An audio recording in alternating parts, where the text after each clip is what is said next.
It was a Tuesday like any other, or so I thought. The soft autumn breeze rustled through the curtains of our suburban home in Springfield, carrying with it the scent of Mrs. Johnson's roses from next door. I, Sarah Thompson, was engrossed in my work-from-home routine, fingers flying across the keyboard as I tried to meet a pressing deadline for my marketing job. The clock on my desk read 2:37 p.m. when the silence was shattered by an insistent, almost angry buzzing of the doorbell. At first, I tried to ignore it, convincing myself it was probably just another package delivery. But the ringing continued, growing more frantic with each passing second.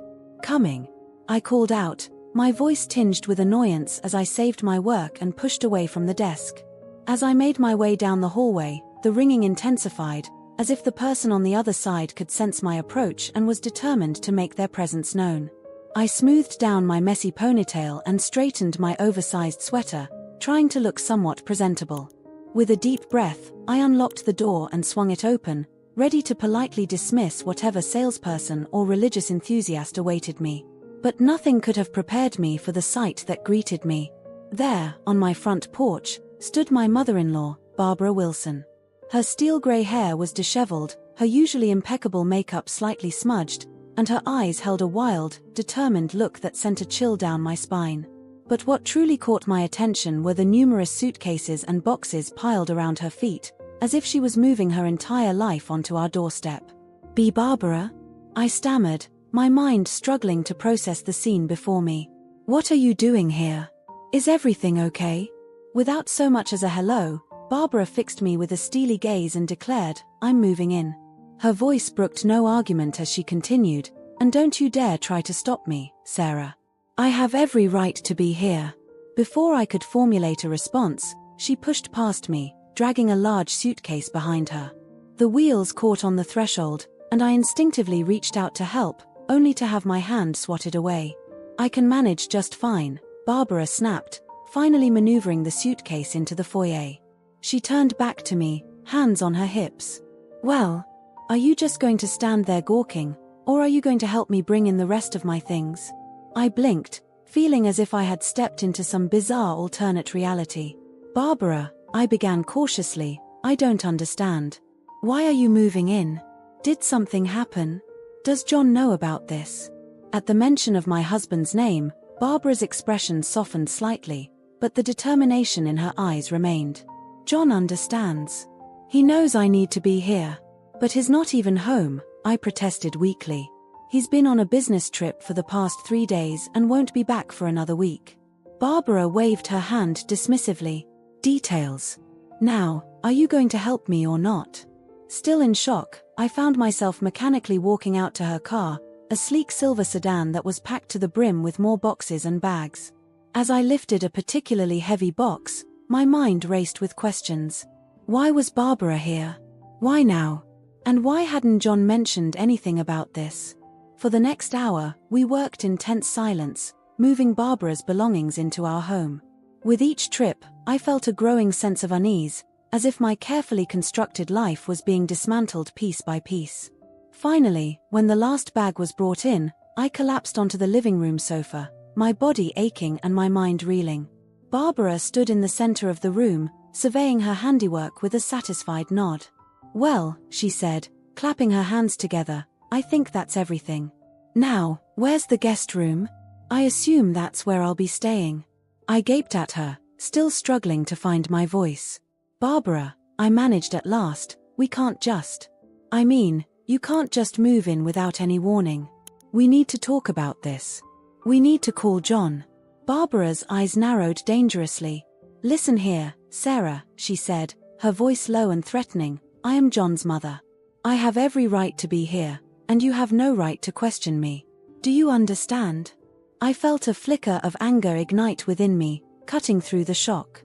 "No, I don't understand," I said, standing up to face her.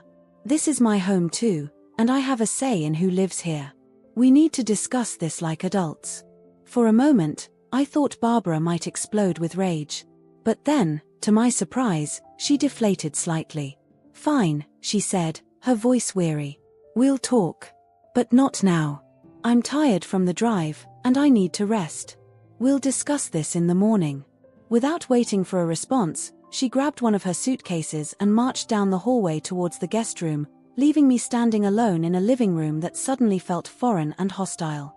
As the sound of the guest room door slamming echoed through the house, I sank back onto the sofa, my head in my hands.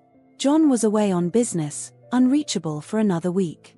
I was alone, facing a situation I never could have imagined. How had a normal Tuesday afternoon turned into this nightmare? And more importantly, what was I going to do now? The next morning, I awoke to the unsettling realization that yesterday's events weren't just a bizarre dream. The sound of pots and pans clanging in the kitchen confirmed that Barbara was indeed in our house, making herself at home. I lay in bed for a few extra minutes, gathering my courage to face what promised to be a challenging day. As I padded into the kitchen, the aroma of coffee filled the air. Barbara stood at the stove, her back to me, humming tunelessly as she flipped pancakes. "Good morning, Sarah," she said without turning around. "I hope you don't mind, but I took the liberty of making breakfast. Heaven knows you could use some decent food in this house." I bit back a retort, reminding myself to stay calm. "Good morning, Barbara. Listen, I think we need to talk about coffee," she interrupted, thrusting a mug into my hands. "Now, sit down. These pancakes are almost ready." Feeling increasingly frustrated, I sat at the kitchen table, watching as Barbara bustled around, acting as if she owned the place. When she finally joined me, placing a stack of admittedly delicious-looking pancakes between us, I took a deep breath and tried again. "Barbara, about you moving in. I really think we need to discuss this. I tried calling John last night, but it went straight to voicemail. I'm not comfortable with this situation, and I think it's only fair that Sarah." Barbara cut me off, her tone sharp. "I've already told you, I have every right to be here. I'm John's mother, and this is as much my home as it is yours." I felt my temper rising. "Actually, it's not. This is John and my home. We bought it together, we pay the mortgage, and we make decisions about it together. You can't just show up and declare that you're moving in without any discussion." Barbara's eyes narrowed. "I see. So this is how you treat family? By turning them away in their time of need?" "Time of need?" I echoed, confused. "Barbara, what's going on? Has something happened?" For a moment, I thought I saw a flicker of vulnerability in her eyes, but it was quickly replaced by her usual steely determination. "That's none of your concern," she snapped. "The point is, I'm here now, and I'm staying. John will back me up on this, you'll see." Frustration bubbled up inside me. "But we need to talk to John together. This isn't a decision you can make unilaterally." Barbara stood up abruptly, her chair scraping against the floor. "I'm done discussing this. I'm going to unpack my things and get settled in the guest room." As she stormed off, I sat there, feeling utterly helpless. I tried John's cell phone again, but it went straight to voicemail. I left what felt like my 100th message, pleading with him to call me back as soon as possible. The rest of the day passed in a blur of tension and awkward encounters. I tried to work, but my concentration was shattered by the constant sounds of Barbara moving around the house, opening and closing drawers, and muttering to herself. Around midday, I ventured into the guest room to check on her progress. What I saw made my jaw drop. The room had been completely transformed. Barbara had rearranged the furniture, hung her own curtains, and was in the process of taking down the artwork John and I had carefully chosen. "Barbara!" I exclaimed. "What are you doing?" She turned to me, a picture frame in her hands. "Oh, Sarah. This room needed a woman's touch. Those paintings you had up were dreadful. No taste at all." I felt my face flush with anger. "Those were wedding gifts from our friends. You can't just take them down without asking." Barbara waved her hand dismissively. "Nonsense. This is my room now, and I'll decorate it as I see fit." I opened my mouth to argue further, but the futility of it all suddenly hit me.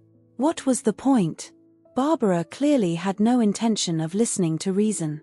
I turned on my heel and left the room, feeling like a stranger in my own home. As the afternoon wore on, I found myself retreating to my home office, the only space that still felt like mine. But even there, I couldn't escape Barbara's presence. Every so often, she'd pop her head in, offering unsolicited advice on how I should organize my desk or suggesting improvements to my work setup. By evening, I was at my wit's end. I decided to order takeout for dinner, hoping to minimize any further interactions with Barbara. But as I was placing the order, she appeared in the doorway of my office. "Takeout," she scoffed. "Really, Sarah? I thought I'd cook us a proper meal tonight. I brought some of my special recipes with me." I closed my eyes, counting to 10 silently before responding. "That's kind of you, Barbara. But I've already ordered. Maybe another night?" She pursed her lips disapprovingly but didn't argue further.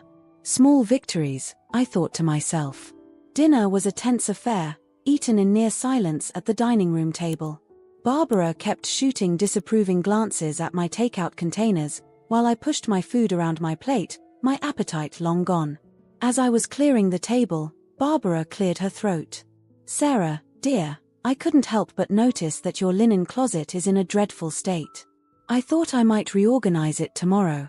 And perhaps we could discuss repainting the living room? That color you've chosen is so dreary." I froze, a plate suspended halfway to the sink. The audacity of her suggestions made my blood boil. I turned to face her, struggling to keep my voice level. "Barbara," I said slowly, "I appreciate that you want to help, but this is our home. John and I like it the way it is. We don't need you to reorganize or redecorate anything." Her face hardened. "I see. So this is how it's going to be. You're going to fight me on everything?" "I'm not fighting you," I protested. "I'm just asking you to respect our space and our choices." Barbara stood up, her chair scraping loudly against the floor. "I knew it," she hissed. "You've never liked me, have you? Always trying to come between John and me. Well, let me tell you something, Missy. I raised that boy, and I know what's best for him. If you can't see that, then maybe you're not the right woman for him after all." With that parting shot, she stormed out of the room, leaving me standing there, shocked and hurt. I heard the guest room door slam shut, the sound echoing through the suddenly too quiet house. I sank into a chair, feeling utterly drained. How had things escalated so quickly? And where was John in all of this? I checked my phone again, but there were no missed calls or messages from him. As I sat there in the dimly lit dining room, I realized with a sinking feeling that this was only the beginning. Barbara had made it clear she had no intention of leaving, and I was at a loss for how to handle the situation. The home that had once been my sanctuary now felt like a battleground, and I was woefully unprepared for the war that was brewing.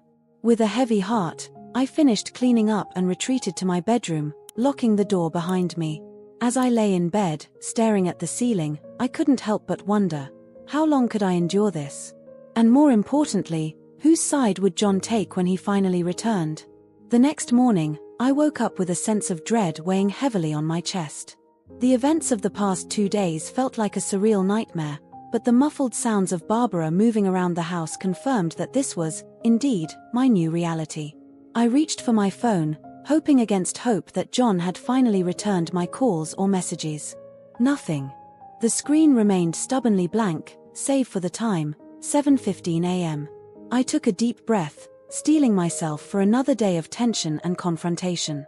As I got dressed, I decided that today would be different. Today, I would get answers.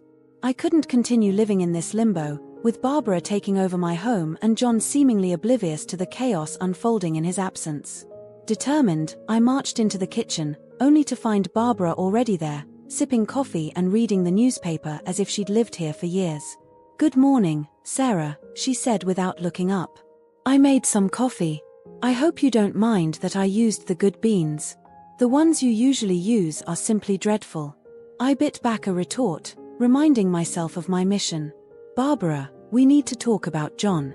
She lowered the newspaper, her eyes narrowing. "What about John? I've been trying to reach him since you arrived, but he's not answering his phone or responding to my messages. Don't you think that's strange? He's on a business trip, not unreachable in the Amazon rainforest." Barbara waved her hand dismissively. "Oh, you know how he gets when he's focused on work. I'm sure he's just busy." Her nonchalant attitude only fueled my suspicion. But don't you find it odd that he hasn't even acknowledged that his mother has suddenly moved into our house? Wouldn't that warrant at least a quick phone call? For a split second, I saw a flicker of something, worry, guilt, in Barbara's eyes, but it was gone so quickly I might have imagined it.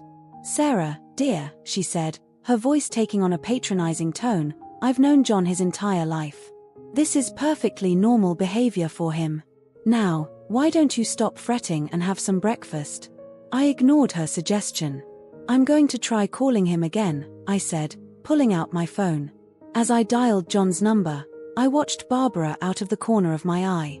She seemed unusually interested in my call, her eyes fixed on me as the phone rang. Once again, it went straight to voicemail.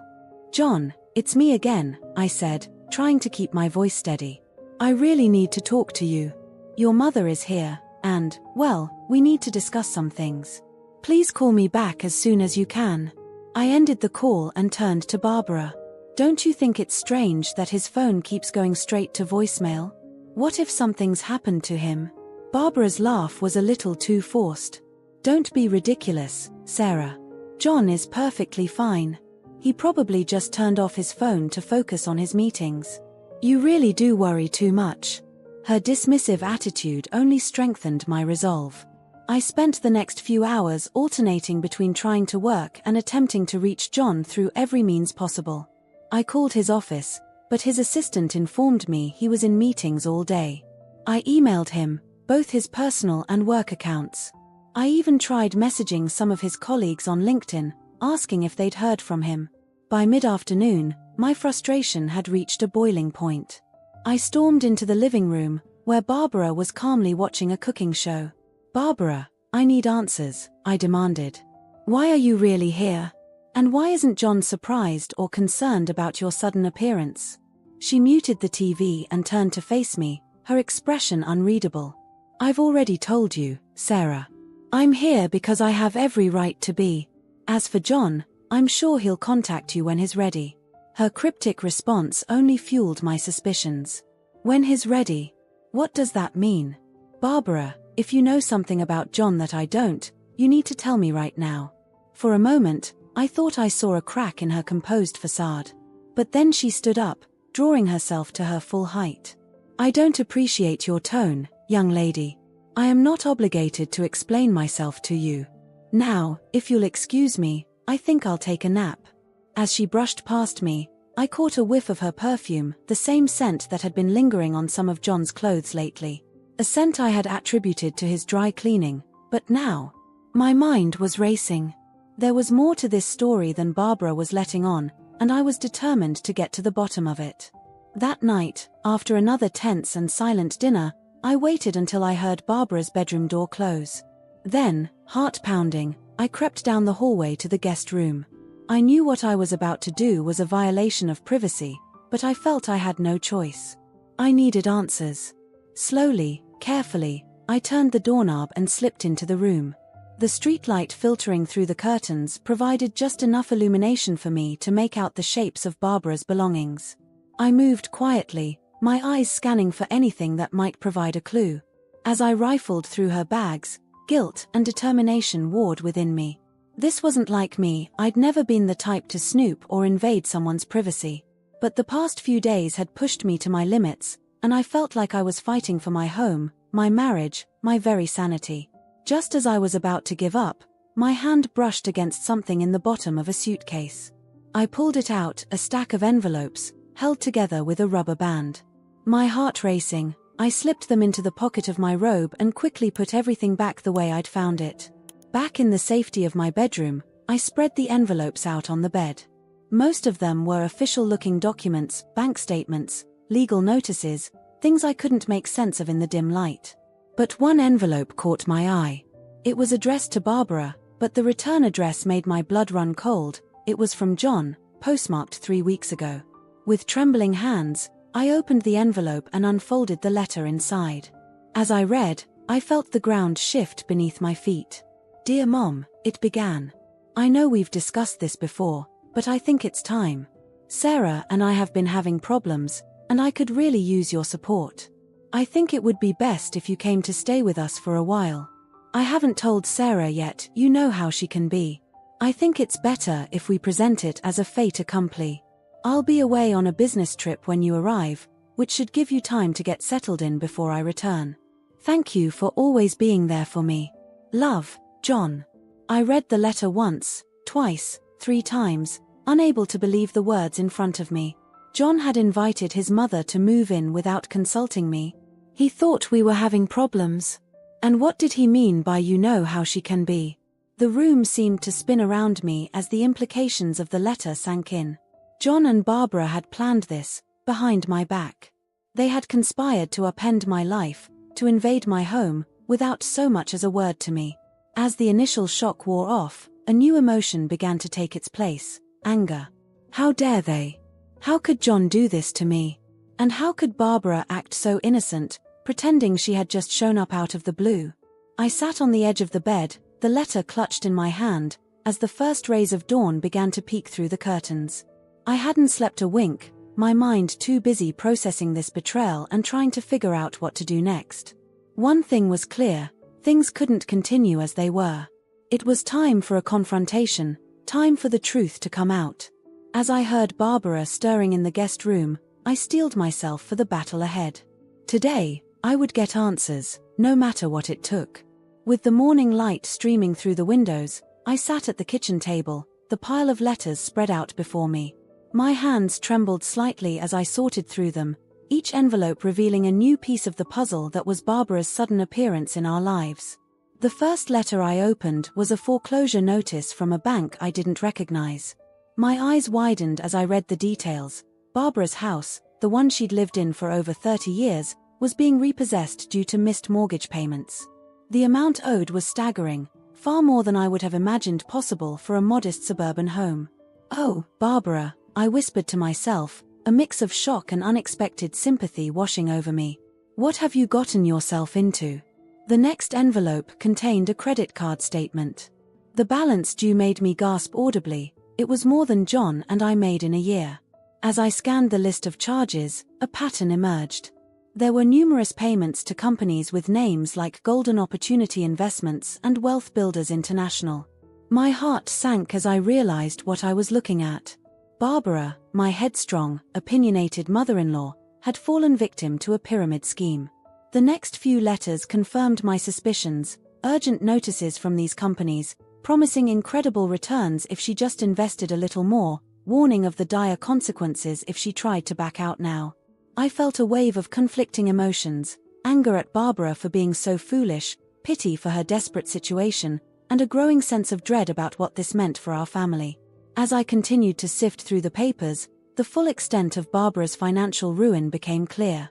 She hadn't just lost her house, she had drained her retirement savings, maxed out multiple credit cards, and even taken out personal loans to fuel her ill-fated investments. But it was the last letter in the pile that truly shook me to my core. Unlike the others, this one was handwritten, on John's personal stationery. With a sense of trepidation, I began to read: "Dear Mom, I hope this letter finds you well.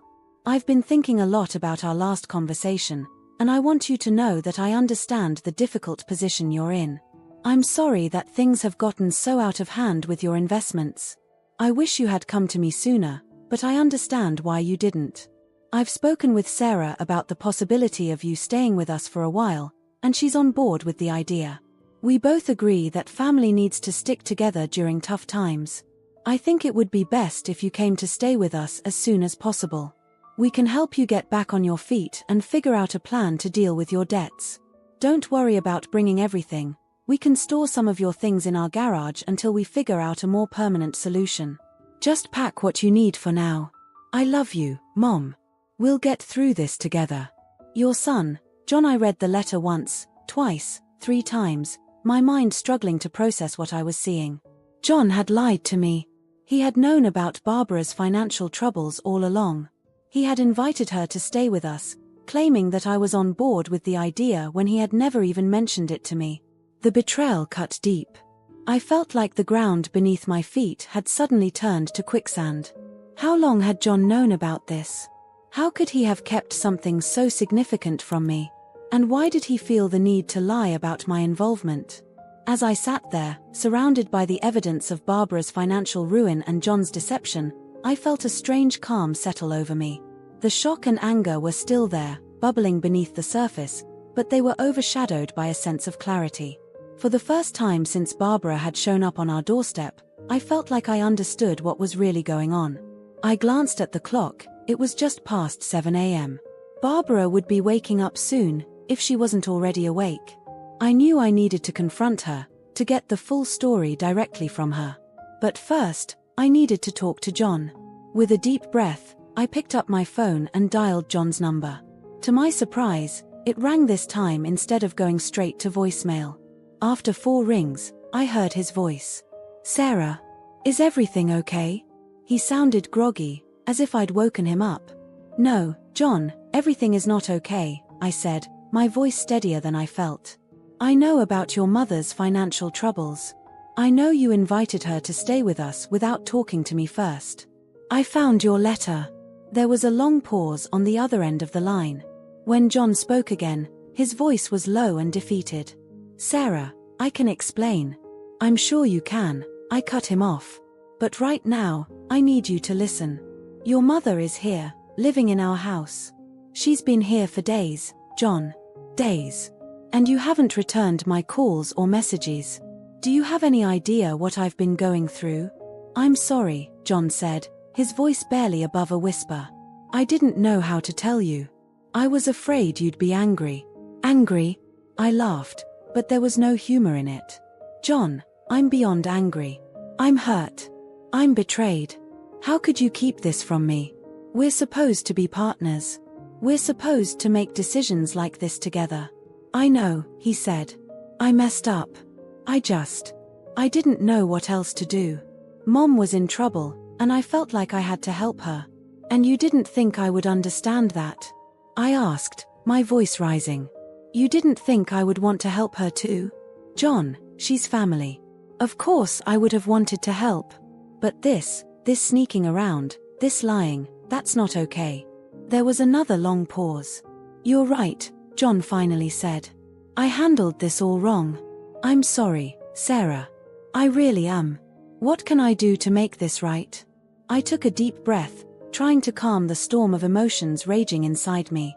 "For starters, you can come home. Now. Not in a week, not when your business trip is over. Now. We need to deal with this situation as a family, and that means you need to be here." "Okay," John said, sounding relieved to have a concrete action to take. "I'll book the first flight home. I should be able to get there by this evening." "Good," I said. "And John, when you get here, we're going to have a long talk about trust and honesty in our marriage. This can't happen again." "I understand," he said softly. "I love you, Sarah." I hesitated for a moment before responding. "I love you too, John. But right now, that love is being tested in ways I never imagined it would be. Just get home safe, okay?" After hanging up, I sat at the kitchen table for a few more minutes, gathering my thoughts and steeling myself for the conversation I knew I needed to have with Barbara. As if on cue, I heard her bedroom door open and her footsteps in the hallway. Taking a deep breath, I stood up, the letters still spread out on the table in front of me. It was time for the truth to come out, once and for all. As Barbara entered the kitchen, her eyes widened as she took in the scene, the letters, my determined stance, the mix of emotions playing across my face. "Sarah," she said, her voice uncharacteristically uncertain. "What's going on?" I met her gaze steadily. "Barbara, we need to talk. About everything. No more secrets, no more lies. It's time for the truth." The confrontation with Barbara had been intense, filled with tears, accusations, and finally, a grudging understanding. We had talked for hours, laying bare the full extent of her financial troubles and the deception that had brought her to our doorstep. By the time John arrived home that evening, both Barbara and I were emotionally exhausted but had reached a tentative truce. As I lay in bed that night, John sleeping fitfully beside me after our own difficult conversation, I found myself staring at the ceiling, my mind racing. The events of the past few days played on repeat in my head, each replay bringing with it a new realization, a new perspective on my life and my relationships.